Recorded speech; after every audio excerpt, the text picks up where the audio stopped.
Hi friends, welcome back, or if you're new here, welcome to my channel. I'm Kenzie, and today I'll be reading some more ghost stories from Reddit. This story comes from user BakedSalmonRoll7530. At the University of Hawaii in Oahu for the summer, I met a professor there named Grant. He was a ghost hunter on the island and even had a ghost tour downtown. Throughout the summer, he would hang out with the students and tell us ghost stories. Awesome time. Sadly, he passed away in 2003. The islands are rich with great ghost stories.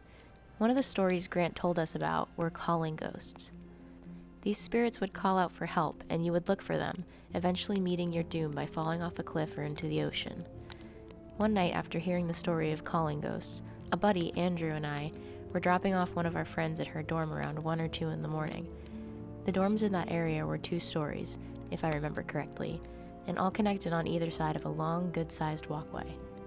Like long apartment building structures that ran 150 yards or more north to south. We dropped her off at the very south end, watched her go inside her dorm, and started walking to our dorms north. That's when I first heard my name. Brian! It was a female voice. Andrew and I stopped but didn't turn around. I asked him if he heard someone call my name. He said yes. We both agreed that the voice didn't match the young lady we just dropped off, or any of the other women in her dorm room. We didn't know anyone else in that area. We both just recently heard the calling ghost story, and we were like, do not turn around. We were scared out of our minds. We started to continue walking when we heard the voice again, but this time it was closer. Brian! We started hauling ass like there was no tomorrow, all the while screaming at each other not to look back. We reached the north end of the dorms in a flash. We both stopped because there was a street intersection. Before I can finish saying, holy crap, did you? I heard the female voice call my name again, right near my ear, over my shoulder, like someone was standing right behind me. But they didn't scream my name. The sound of the voice was beautiful, and they said my name calmly, almost like a whisper. Brian. I started screaming, and Andrew did too. We ran full speed another 200 yards to our dorm. I ran to my room, locked the door, picked up my lacrosse stick for protection, and sat on my bed with my back against the wall. I don't know what I was waiting for. I don't remember falling asleep. The next morning I woke up thankful to be unharmed. Still trips me out to this day. I'm old now. That voice was so beautiful to hear. The next time I hear it, I might say F it and take a peek. Andrew, if you're reading this, thanks for hauling ass with me. I think we were both trying to run faster than the other person. Dr. Grant, you made my Hawaii summer school experience awesome. May you rest in peace. This next story comes from user pirate_pen. It's a very short one. One night, my spouse and I were awakened by a small child knocking on our bedroom door, calling, Mommy, Mommy. My wife thought it was our 3-year-old, so she asked me to put her back in bed. In the meantime, the child kept banging and calling out. I was confused because our daughter had come into our room earlier and curled up to sleep beside me. When I was fully awake, it registered that she was still there beside me. I went to the door and there was no one there. This next story comes from Queen Cluckers III. I've posted ghost stories before on this sub, but to me the experience that haunts me the most was my fault. I was a dumbass gothic teenager with typical gothic teenage hobbies like writing, reading, collecting raven feathers, and taking care of the local cemetery.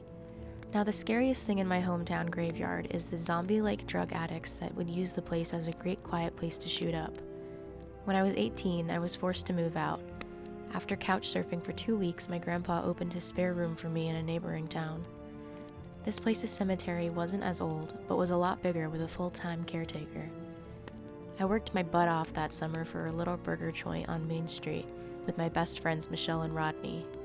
A week before the end of summer, I quit my job and started preparing for my move to college. I wasn't expecting any parties or farewell celebrations, just one day I'm here and the next I'm not. But no, oh no, Michelle couldn't have her best friend going to the big city without a proper send-off. She planned a day where we drove into town to pick up a Ouija board that she saw in the kids section of the local Wally World, which was the only grocery store in a 100-mile radius. We get there and it's not there. We ask an employee who has a religious meltdown in the middle of the store. Like, Jesus lady, take a chill pill. So we Google how to make a Ouija board and follow the instructions of a WikiHow. With the purchase of Crayola markers, a glass, salt, plastic cross, candles, white because Wally World didn't have black, and poster board, we pick up Rodney and 100 chicken nuggets from a fast food chain and then headed to the cemetery. Does this sound like a bad idea yet? Yes. Did we care? No. We got to the cemetery and then had a small argument about where to make our monstrosity. I vote my car, but my car is dirty and not exactly a flat surface. But we're at a cemetery. It's not like there's a table conveniently set up for us. No, but there are plenty of flat headstones. You see where this is going. Michelle and Rodney didn't want to desiccate any tombstones of long-past relatives, so we go to the back of the cemetery where the older resting places lie. God help us, we made a Ouija board on the headstone of someone who had the same first name as me and was only 3 years old. Thanks, Michelle. Great choice. We sat there with the glass until well after 3 a.m. The sun was going to come up soon, and we still hadn't heard anything from the spirits. Michelle sighs in frustration. We pack up and head home. I know, uneventful. But have you ever had the wrath of a disrespected dead baby on your ass? Yeah, no, hard pass. It started out with little shadows out of the corner of my eye. I have issues and think I see things anyways, so I blew it off. Then I began having nightmares of murdering Michelle, Rodney, and myself. Like, what the hell? I started therapy thinking this was a personal issue. It wasn't after I visited my mom's grave, leaving a little memento, that stuff really picked up. I would wake up with bruises and cuts. Shadows seemed to move around my shared room. I believed I was going crazy until my roommate sat me down to chat. She had all the same stuff happening to her, and she noticed stuff moving and being moved. One of her Beanie Babies flew across the room one night. Another time, while we were all out with our bedroom door locked, we came back to all the posters ripped off the wall and her mirror smashed on the floor. We visited a lady that was a spiritual healer and another roommate's mom, who was appalled. After ripping me a new one, she advised I put together a couple of things, flowers, painted rock of a ladybug, food, etc., and leave it on the grave as an offering. After I formally apologized to the ghosts and cleaned up the grave, nothing else had happened. I visited Michelle, who was having similar stuff happen to her and her husband. She would see small shadows peer out of the doorways and torment her cats. The last time I spoke with her, she didn't want to make amends like I did because her husband was very mad that we would do something so satanic.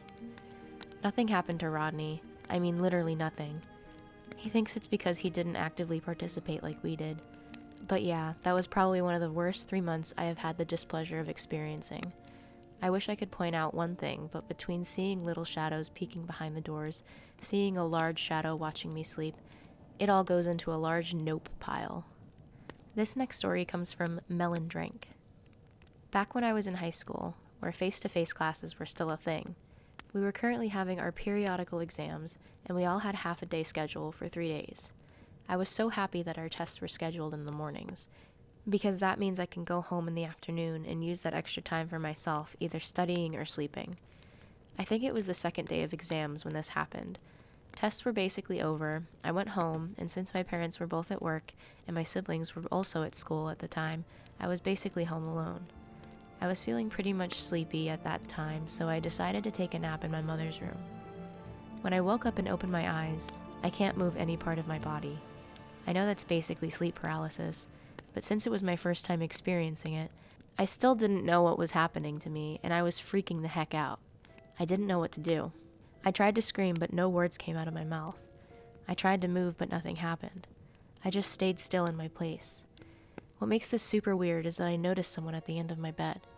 I mentioned earlier that I was home alone, and the time my family members usually come home is either in the late afternoon or maybe even in the night.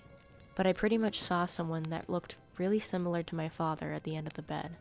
He just sat there at first, but then he started to approach me, reaching his hand close to my face and caressing it. One thing I noticed about this strange man is that even though he had the same face as my dad, he didn't have any glasses, and my dad always wore them.